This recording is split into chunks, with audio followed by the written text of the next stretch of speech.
So you still may not be able to change your PlayStation Network name, but that doesn't mean that Sony can't change theirs.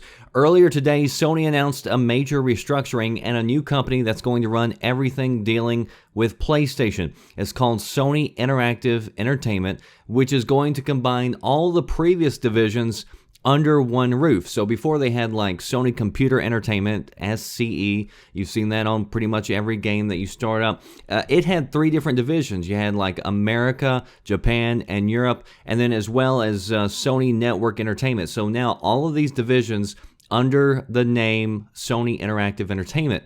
So they are also moving their headquarters from Japan to the US, and quite frankly, they're going where the console market is, because in Japan, consoles are pretty much dead.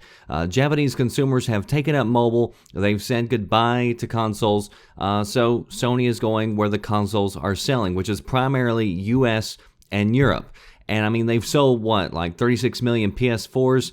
Only about 2 million of that has been from Japan.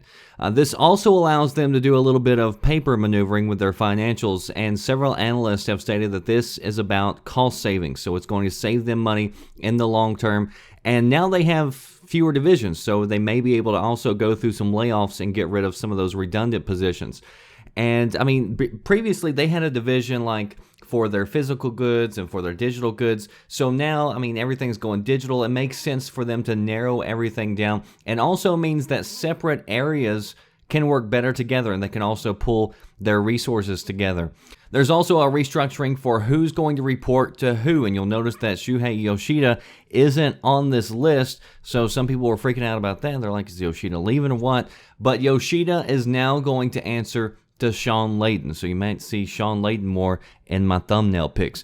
As far as what this means to you, the consumer, well, nothing really. Nobody's expecting any major changes as far as games or networking or things like that go. So overall, this is going to be a better setup for Sony, hopefully going into the future, but not going to affect you so much right now. That is for me, the Red Dragon. You want to read more about it? Links down below. Are you listening?